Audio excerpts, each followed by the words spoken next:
I am sad and concerned this week for the 20,000 people employed in the UK by Carillion and all of those in the supply chain. Their future is now uncertain after the company went bust. But it took minutes for the situation to be hijacked for political gain. Critics reacted with fury at the government, as though somehow this is all their fault. Jeremy Corbyn has demanded an entire overhaul of the full system and for public sector work to stop being outsourced. I disagree with all of the above. Nationalisation is not the answer to this problem. Yes, of course, the government has made mistakes with contract management, but Carillion was a private company whose board of directors are squarely responsible for the mess that we now find ourselves in. It is time to stop all of this political squabbling and instead focus on minimising the damaging consequences.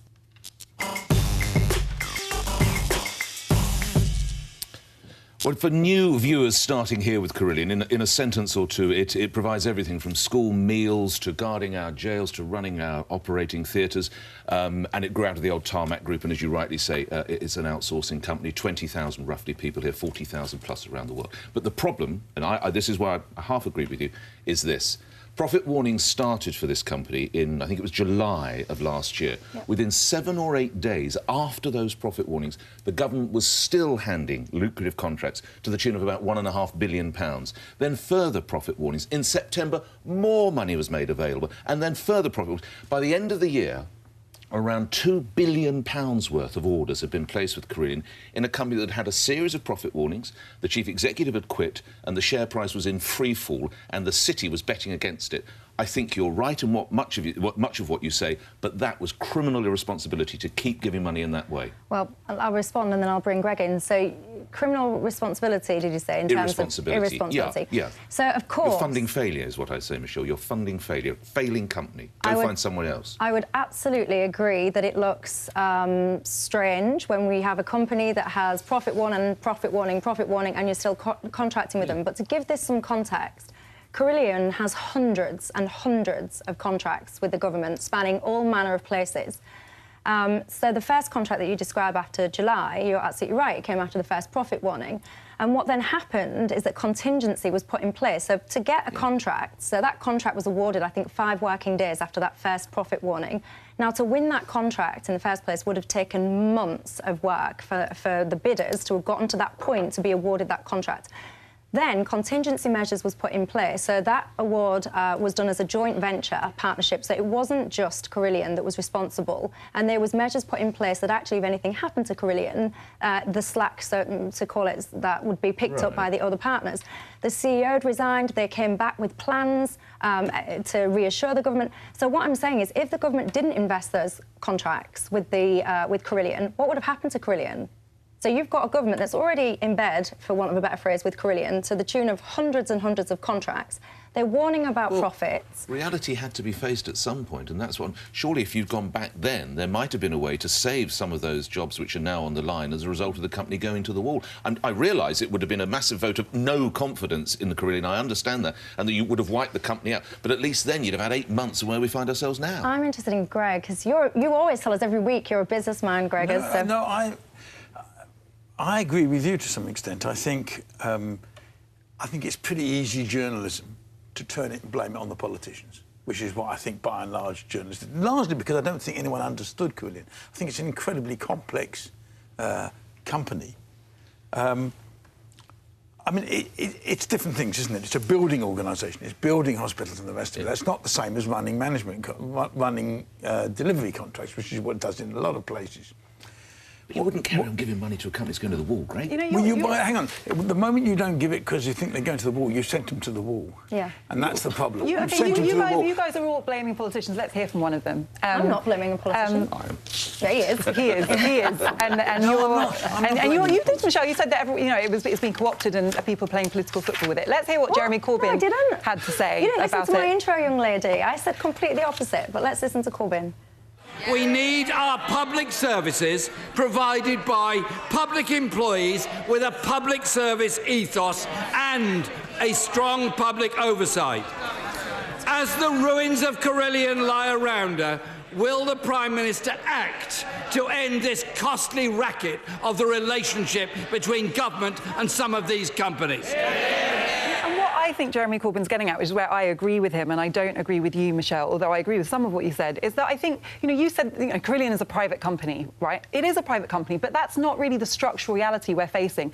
It's functioning like a parastatal company. It's completely dependent on government business. The government is completely dependent on it. Now, Nick outlined the kind of catalogue of things that happened I wouldn't say it's completely dependent on government. Well, it's largely, it's clearly not a viable business on its own. And what I think we have is the kind of worst of all worlds, because we've got a company that has almost the inefficiency of someone not operating according to market forces, but we also have these executives getting paid huge amounts as if they are a functioning, viable private sector company. So the taxpayer at the end loses out. If you listen to what local authorities have been saying, away from the city and people shorting Carillion, local authorities are now coming out and saying about the quality of service they've been getting from Carillion for a long time.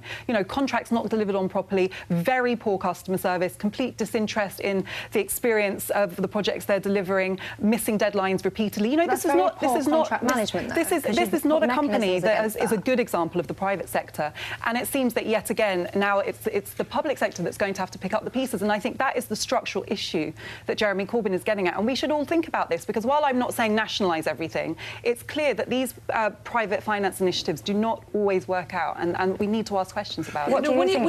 When you have a third of government spending going to external suppliers, 250 billion quid goes to outside suppliers. The government should have kept a close eye on this. And what it seems to me is that they offloaded responsibility so that if it all went wrong, they could blame somebody else. And, of course, it did go wrong. And I think what's really bad about this is that there's no transparency, no accountability, no actual good accounting that would have seen this coming and that could have actually stopped it. When you've got tens of thousands of jobs dependent on tens of thousands of vital services and jobs dependent on a company this big, you should have had a closer eye on it. And you can't ignore the warnings that were given beforehand. And what I don't understand about private companies, if it's uneconomical to run care homes or hospitals or schools, how would we expect a private company to wave a magic wand and make it work? So who does it? Who does run the care homes then? Who does? Well, the care homes are run by Carillion, but they haven't made them work. So who does them? Well, the thing is, if we take Afwa's point from Corbyn wants renationalisation. I wonder how people would feel if renationalisation, they knew it was going to be higher taxes, higher prices, more red tape, because that's what nationalisation would mean. No, but you've got it right, I think, there, that what's happened, I suspect, with these is you talk to people who are involved in similar businesses, the profits are actually small. Quite low. On the construction side. On the construction side are ridiculously low. Service. You've only got to get it wrong by 2 or 3% and you're in trouble. I think a lot of is that they've squeezed down the prices, which I think ends up with what Afwa describes, that the service being given isn't very good.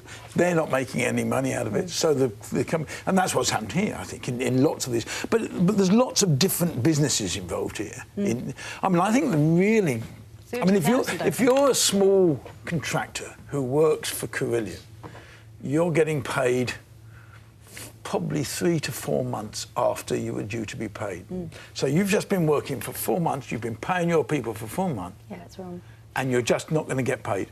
And a lot of small businesses are going to go bust because their cash flow disappears. And their bank, I see all the banks have said, no, we'll be very helpful. Come on. And taxpayers, I just read a thing that taxpayers are going to be on the hook for 199 billion quid's worth of stuff until the 2040s. That's actually going to hit everybody. We all talk about nationalisation as if it is such an efficient way of running things. This is not an efficient model. You have these huge companies soaking up all of this money. Contractors aren't actually getting paid that much or on time. But neither is nationalisation, Afwa. I'm old enough to remember how I don't think, by the way, Labour is just saying nationalise everything. But I do think we need to look at. He did say that. It's becoming a knee-jerk reaction that private sector good, public sector bad, and it's not working. There are things like care homes which are not profitable. So what do you do then? Because you don't want nationalisation, you don't want the Carillions of this world. So what are we going to do? Well, it's clear that we are going to have to spend public money on these services now anyway, right?